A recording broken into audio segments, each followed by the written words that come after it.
Today is July 1st, and I am at a cornfield with my assistant here, Sonia.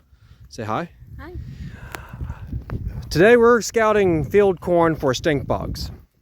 And stink bugs, they will feed on the corn plant at three distinct stages. The first stage is early seedling, and that's typically plants that are planted into a late terminated small grain cover crop. And when they feed on that seedling, it can cause growth distortions, excessive tillering. The plant may or may not produce. But then the next important stage is right now. These plants are getting ready to push tassel. I can feel the tassel in this plant. It's right about here. So this is going to be pushing tassel here real soon. This is when the primary ear is starting to develop. So this is where the primary ear would be. And stink bugs can sense that, and they'll jam their mouth parts in there and feed. And that can cause the ear to grow out of the husk. It can cause the ear to hook. It's not the only thing that'll cause an ear to hook, but stink bugs are a major factor in that. So this stage, they can do a lot of damage. Part of the problem with managing stink bugs in field corn is by the time we want to make a fungicide application, those plants are silking. The threshold more than doubles when the plants begin silking. So late whorl, tassel push, maybe as late as early tassel, but before silk is when we want to hit stink bugs if we have a problem. So that's why we're doing this survey. One, that typical fungicide timing is late. And two, most of our stink bugs are browns, which are harder to kill with lambda-cy, and I recommend bifenthrin if you need to target browns. Otherwise, we're making a revenge application that probably does not pay off at all. By the time those plants are silking, stink bugs are only going to damage individual kernels. They will not damage the ear architecture. This field here was barley. And it's been harvested. You can see double crop soybeans are coming in nicely. This is where we are going to have our most stink bugs, is right along this edge. Stink bugs drop their first generation in small grains, and when small grains get harvested, it forces them out. Stink bugs are an edge species. So this is how I like to sample for them. I'm not saying this is how you should sample for them, but this is how I like to. And if Dominic Reisig at NC State ever sees this video and wants to make some comments and corrections, I encourage that. Because his lab and Dr. Tim Bryan at Virginia Tech, they did the most stink bug work in corn. Threshold this time of year for these plants are going to be 13 bugs in 100 plants.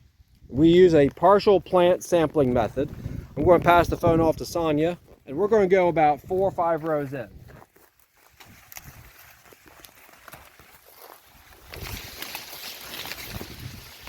And the reason for going 4 or 5 rows in is, again, these are edge species. If you have stink bugs near threshold on the edge, then you can go further into the field.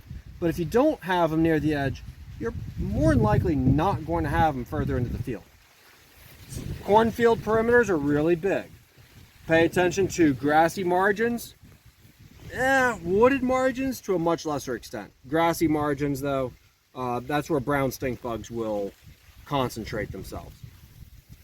All right, so again, if you have them on the edge, then you can look further in the field. If you don't have them near the edge, you're probably okay, and you don't need to make that application. So, partial plant sampling. We want to concentrate our sampling to where the primary ear is, the area above, and the area below. So we're going to look at these three nodes or stem segments and just do a quick, that plant doesn't have any. Sonny, if you want to take a look or focus the phone in this area as I go along the row. 4, 5 plants, 6 plants. I'm going to scoot over to this one. 7 plants, 8 plants. Of course, now that I'm looking for them, I'm not finding them. Earlier we counted 5 bugs on 75 plants on this side, and did you have 1 or 0 on the other side? 0 on the wooded side. 8, 9, 10, 11. It's important to look on both sides of the stalk, and you want to look into the leaf axils, because that's where stink bugs will hide. And if they see you coming, they will sometimes flip over to the other side of the stem. 7. Ah, here's one. This here is a brown adult.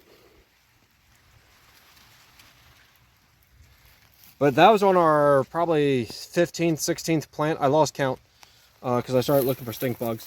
So this process doesn't take that much time.